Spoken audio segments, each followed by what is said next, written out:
For over 2 decades, The Ed Sullivan Show brought music, comedy, and entertainment into the living rooms of millions of viewers across the country. But as we'll soon discover, behind the polished performances and dazzling smiles, there were secrets, mistakes, and scandals that rocked the showbiz world. So join us as we give you the juicy details of The Ed Sullivan Show, uncovering untold stories that have been hidden for decades. A message from the King.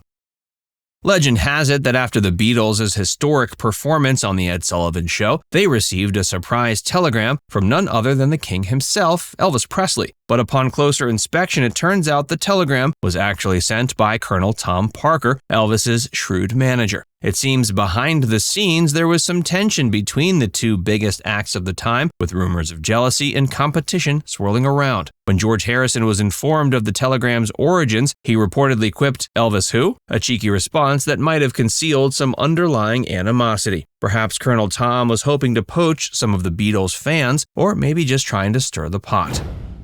The Beatles Got Paid.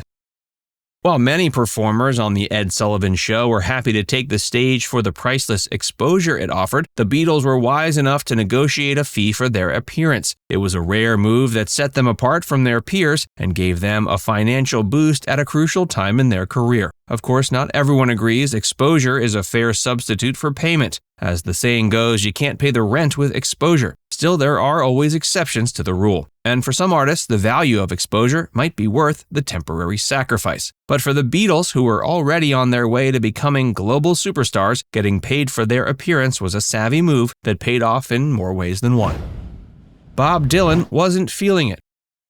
On a fateful day in 1963, Bob Dylan was given the opportunity to perform on one of the biggest stages in America via The Ed Sullivan Show. It was a chance for him to reach a massive audience and showcase his unique brand of folk music to the world. But when he arrived at the rehearsal, things quickly took a turn. CBS execs had requested he perform a different song than the one he planned, Talkin' John Birch Paranoid Blues. For Dylan, who was known for his uncompromising artistic vision, this was unacceptable. Without hesitation, he made a bold move. He simply walked out and quit the show. It was a moment that became legendary in the annals of music history, a testament to Dylan's unwavering dedication to his art and his refusal to be censored or controlled by outside forces.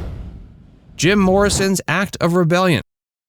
When the Doors performed their hit song Light My Fire on the show, they received an unusual request from the producers that they change a line in the lyrics from "Girl, we couldn't get much higher" to "Girl, we couldn't get much better." Lead singer Jim Morrison, never one to back down from a challenge, refused to alter the line and even emphasized it during the performance. This bold move may have closed the door on future appearances for the band on the show, but it also cemented their reputation as a rebellious force in the music industry. And while Morrison's defiant stance may have ruffled some feathers at the time, it pales in comparison to the infamous incident at a later concert in New Haven, where he was arrested on stage for indecent exposure and lewd and lascivious behavior.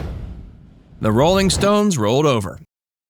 Jim Morrison stood his ground while the Rolling Stones took a markedly different approach when they were asked to change the title of their song Let's Spend the Night Together for their January 15, 1967 appearance on the show. The band caved, but not without a hint of rebellion. Mick Jagger and bassist Bill Wyman couldn't help rolling their eyes whenever they reached the changed refrain. Mick had also previously rubbed Sullivan the wrong way by refusing to wear a jacket during their first appearance on the show in 1964. But the band eventually acquiesced and donned jackets for their subsequent 1965 appearances, going on to perform on the show 6 times. Sullivan wasn't sure about Elvis. When Elvis Presley first burst onto the scene, Ed Sullivan had some reservations about featuring him on his show. He found Elvis's infamous hip gyrations to be too vulgar and inappropriate for primetime. But when Steve Allen booked Elvis on his own show and beat Sullivan in the ratings, the pressure was on. Suddenly, Ed realized he couldn't afford to miss out on the massive audience Elvis was attracting, so he relented, booking the King for his own show. In the end, it was a lesson in the power of popularity and the importance of ratings in the entertainment industry. Ed's memory wasn't the best. Ed Sullivan was known for his legendary showmanship and ability to showcase the biggest names in entertainment. But when it came to remembering names, he often fell short. In one memorable instance, he introduced the Three Stooges as the Ritz Brothers, a gaffe that drew laughter from the audience and surely left the Stooges scratching their heads. Never cross Ed.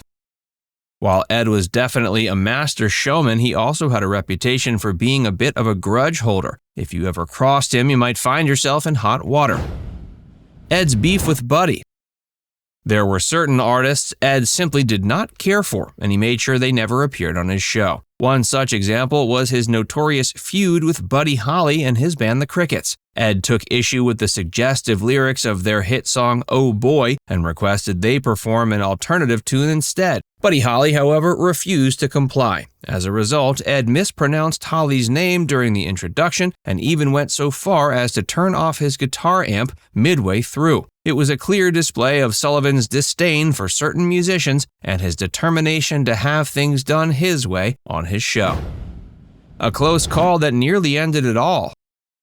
Ed Sullivan's show was known for its thrilling performances, but sometimes those performances could be a little too thrilling. For example, the time when animal trainer Clyde Beatty brought his act to the stage. With 40 lions and tigers on hand, it was sure to be a wild ride. But during the live performance, one of the big cats suddenly took a run at Beatty, forcing the trainer to take drastic measures. With the audience watching in horror, he had no choice but to fire blank cartridges at the cat to regain control. Meanwhile, Ed Sullivan tried to keep things moving by introducing some celebrity guests, but it was clear things had gotten out of hand. Thankfully, no one was hurt in the incident, but it was a stark reminder of the dangers of live entertainment. Jackie Mason had a lot of nerve.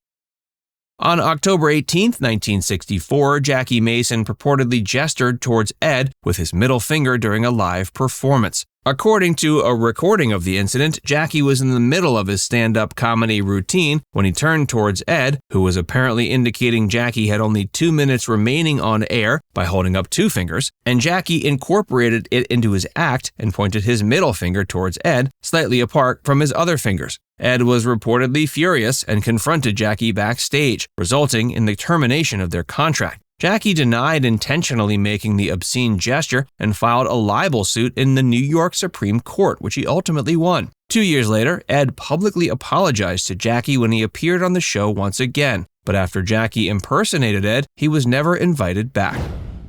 Sullivan's stiffness explained.